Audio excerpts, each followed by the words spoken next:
ating Pangulo. Gusto ko pong ipakita sa inyo para po maalala niyo muli. Ito po, November 25, 2021, na may mga pagbintangan gumagamit di umano ng droga. Mismo, at that time, hindi pa po Pangulo, si Pangulong Marcos Jr. Siya mismo ang nagboluntaryo para magpa-drug test.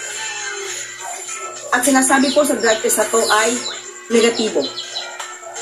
St. Luke's Medical Center on Thursday dispelled doubts on the authenticity of its drug test results after it received a backlash when the presidential aspirant and son of former dictator Ferdinand Marcos Jr. took a cocaine test in the hospital branch in Taguig City.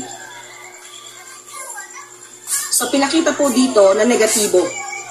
At mismo, kita ko po muli sa inyo, ito.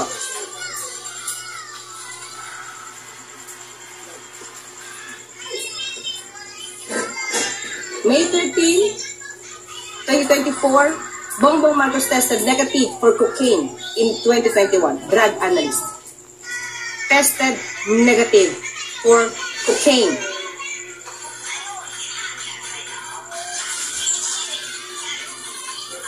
President Ferdinand Marcos Jr. did test negative for cocaine in 2021. A drug analyst from St. Luke's Medical Center confirmed Monday.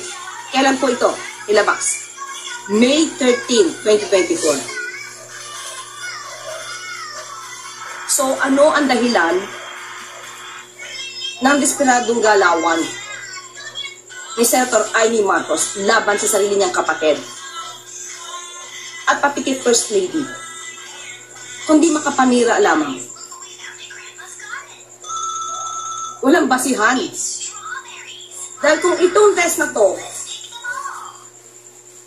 na siyang kinumpirma ng St. Luke's na negative ang Pangulo pagdating sa drug test, bakit hindi siya tumutol noon?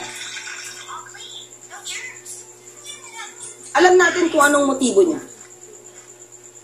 Dahil ba maaari ng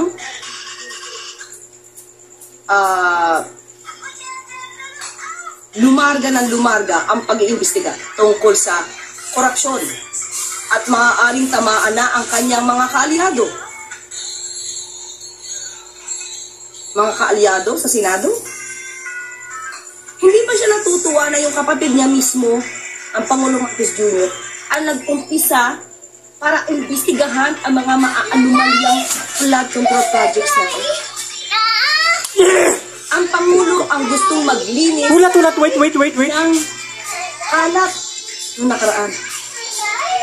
Bakit siya masyadong concerned ngayon about di umanong paggamit ng drug test? Samantala, ang dating Pangulong Duterte umamin nagmamarihuan at nag-fentanyl.